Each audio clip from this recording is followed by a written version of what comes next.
अब हम लोग प्रश्नों के प्रकार पे चलते हैं सर। ये थोड़ा सा ध्यान अपने को रखना है कि आज और आगे जो अगला हमारा जो तीसरा दिन होगा उसमें ये दो बातों पर ज्यादा फोकस है सर, कि सीमित विकल्प प्रश्न, लिमिटेड चॉइस क्वेश्चन जो होते हैं, ये एक प्रकार वो एक प्रश्न है, और दूसरा फ्री रिस्पांस क्वेश्चन जिसके ऊपर कल आप लोग बात भी कर रहे थे, जो जिसका हम लोग डिस्क्रिप्टिव क्वेश्चन की बात करते हैं, वो जो है फ्री रिस्पांस क्वेश्चन की हम लोग बात कर रहे हैं। और इसमें जो सीमित विकल्प के जो प्रश्न हैं, जैसे कि अब हम लोग ने प्रश्न बनाए हैं बहुविकल्पीय प्रश्न, वो एक सीमित विकल्प प्रश्न है। सही या गलत है वो है, सही जोड़े मिलाना ये जो है, इस प्रकार के जो प्रश्न हैं वो हमारे सीमित विकल्प के प्रश्नों के अंतर्गत आएंगे।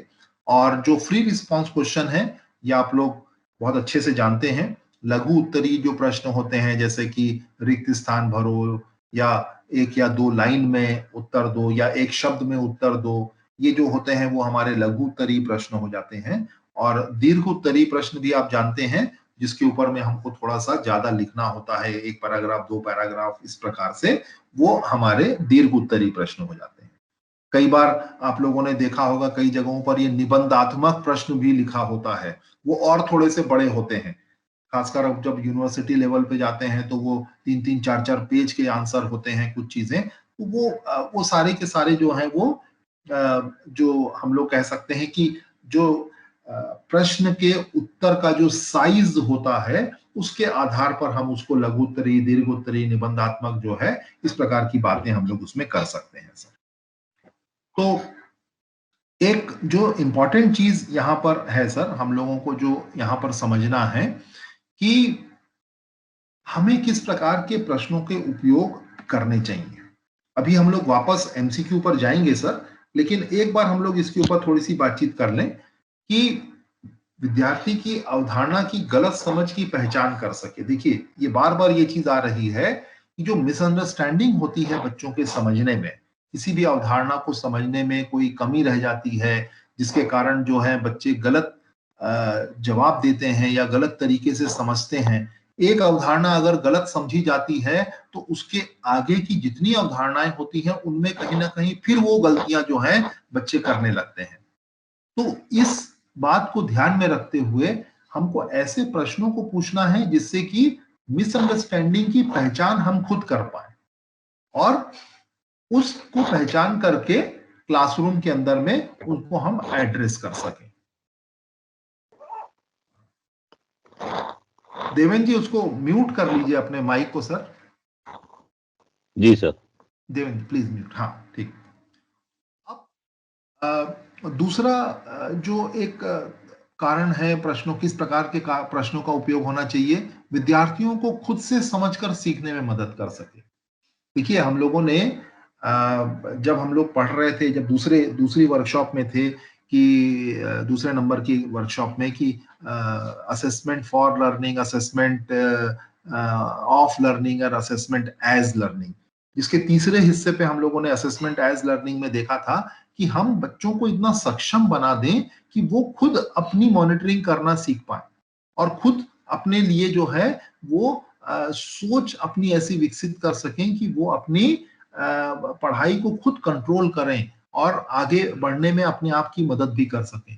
तो ऐसे प्रश्न हो जिससे बच्चों को भी ये समझ में आए कि मेरी मिसअंडरस्टैंडिंग कहाँ पर हो रही है, मैं इसको क्यों नहीं हल कर पा रहा हूं, मुझे क्या चीज की कमी महसूस हो रही है जिसके कारण मैं ये नहीं कर पा रहा हूं, ताकि मैं उसको टीचर से पूछ सकूं, या अपने दोस्तों से पूछ सकूं, या किताबों की मदद से उस समझ को मैं विकसित कर सकूं। ये बच्चों को मदद मिले, इस प्रकार के प्रश्न हमारे होने चाहिए। अच्छा, दूसरी थोड़ा सा एडमिनिस्ट्रेटिव पॉइंट ऑफ व्यू से देखा जाए कि प्रश्न ऐसे होने चाहिए जो कि अधिक से अधिक बच्चों के उत्तर को जांच पाए। मैक्सिमम जो बच्चे हैं हमारे सिस्टम के अंदर में, अगर उनकी मिसअंडरस्टैंडिंग्स या उनकी जो समझ का जो स्तर है वो हमारे सामने में अगर आएगा, तो हम ज्यादा से ज्यादा बच्चों तक हम अपनी जो पहुंच है वो कर पाएंगे, उनकी मिसअंडरस्टैंडिंग को दूर कर पाएंगे, या उनके स्तर को और आगे बढ़ाने में मदद कर पाएंगे। तो अधिक से अधिक बच्चों के उत्तर अगर हमारे तक आएंगे जिसका हम एनालिसिस कर सकें और एनालिसिस करके किसी रिजल्ट पे पहुंचे और उस रिजल्ट के आधार पर हम अपने इंटरवेंशंस को डिजाइन कर सकें, ये चीजें अगर होती हैं तो उस प्रकार के प्रश्न बड़े महत्वपूर्ण और बड़े उपयोगी होते हैं। और ऐसा प्रश्न होना चाहिए जो स्कोरिंग को आसान बना सके। स्कोरिंग आसान हो, स्कोरिंग जो हो वो ऑब्जेक्टिव हो, सब्जेक्टिव ना हो, मतलब वो व्यक्ति पूरक ना हो, वो किसी भी प्रकार के पूर्वाग्रहों से अलग हो और जो बच्चे की क्षमता है उसके आधार पर उसको मार्क मिले, उसमें कहीं भी किसी भी प्रकार की कोई व्यक्तिगत सोच जो है उसके अंदर में ना आए। तो ऐसे अगर प्रश्न होते हैं तो वो जो प्रश्न होंगे वो बहुत ही महत्वपूर्ण होंगे और ऐसे ही प्रश्नों का उपयोग जो है हमको करना चाहिए। ठीक है, तो अब इस प्रकार के प्रश्नों के उपयोग में देखिए, मैं एक आपको बहुविकल्पीय प्रश्न के ऊपर आज हम लोगों को, चूंकि पूरा हमारा फोकस है, हम लोग उसकी बात कर लेते हैं अभी। तो अब बहुविकल्पीय प्रश्न तो आप सब जान रहे हैं, आप लोगों ने बनाए भी हैं, कल भी आपने बनाए जिसके ऊपर अभी हम लोग चर्चा किए हैं। तो ऐसे जो बहुविकल्पीय जो प्रश्न हैं आप उसको देखेंगे अगर, तो वो प्रश्न जो होते हैं इसको हम लोग वस्तुनिष्ठ प्रश्न कहते हैं। ये वस्तुनिष्ठ प्रश्न है और इसमें एक जो प्रश्न होता है उस प्रश्न के साथ में कुछ विकल्प दिए जाते हैं और उस विकल्प में से हमको कोई एक विकल्प जो है वो चुनना होता है जो सही विकल्प होता है। और आप देखें आज के दिन में, चाहे हमारा ऑफलाइन जब हम बात करते थे, वो ऑफलाइन हमारे एग्जाम्स होते थे, या आज हम ऑनलाइन एग्जाम की भी बात कर रहे हैं, यहां पर भी हमारे मैक्सिमम जो हमारा जो उपयोग है वो एमसीक्यूज का ही हो रहा है, इवन ऑनलाइन परीक्षा ऑर्गेनाइज करने के केस में भी।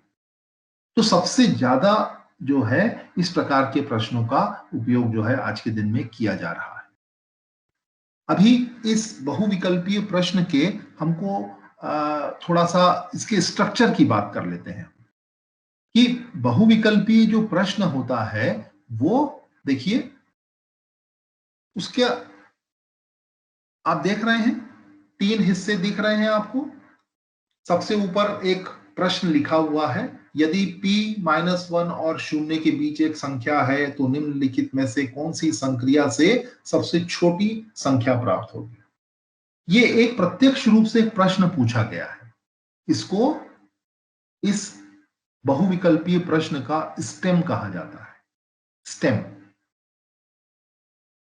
इसके बाद में आप उसके नीचे में आपको 4 विकल्प दिए गए हैं। 4 विकल्प हैं जिसमें से एक विकल्प जो है वो सही है और बाकी के जो 3 विकल्प हैं वो गलत हैं। तो जो सही विकल्प होता है उसको हम लोग कुंजी कहते हैं, वो आंसर की है हमारे। और जो बाकी के जो 3 विकल्प हैं उसको हम लोग डिस्ट्रैक्टर कहते हैं, हिंदी में उसको विभ्रांतक कहते हैं, विभ्रांतर। ठीक है, तो ये जो हैं ये हमारे 3 उसके पार्ट हैं हमारे एक बहुविकल्पीय प्रश्न के, स्टेम, डिस्ट्रैक्टर्स और जो सही आंसर है डिस्ट्रैक्टर। 3 डिस्ट्रैक्टर हैं और एक जो है सही आंसर है उसको हम लोग आंसर की या कुंजी कहते हैं। अब ये जो हमारे जो प्रश्न और जो विभ्रांतक और जो की हैं, इनके साथ जो प्रश्न बन जाते हैं, जब सही उत्तर कोई देता है, बच्चा कोई सही उत्तर देता है तो उसको एक पहले से जो डिसाइडेड जो अंक होता है वो दे दिया जाता है कि भाई अगर 1 नंबर का प्रश्न है और सही उत्तर मिल रहा है तो 1 अंक मिला उसको। दूसरा, गलत उत्तर के लिए नॉर्मली कोई अंक जो है उसको नहीं दिए जाते हैं, लेकिन कुछ ऐसी प्रतियोगी परीक्षाएं होती हैं जहां पर अनुमान न लगाएं बच्चे, अनुमान लगाने को हतोत्साहित करना है, अनुमान बच्चों को न लगाने के लिए मौका मिले, इसलिए शायद वहां पर कुछ निगेटिव मार्किंग की जाती है। जिससे कि बच्चे को कहा जाता है कि भाई आपको अगर गलत उत्तर होगा तो 25% मार्क कट जाएंगे या जो कुछ भी, वो ऐसा होता है। उसका उसका मेन उद्देश्य ये होता है कि बच्चे जो है गेस ना करें, गेस करके उत्तर ना दें। तो ये एक हमारा जो बहुविकल्पीय प्रश्न है, ये उसके कुछ अपने ये उसका एक स्ट्रक्चर की बात हो।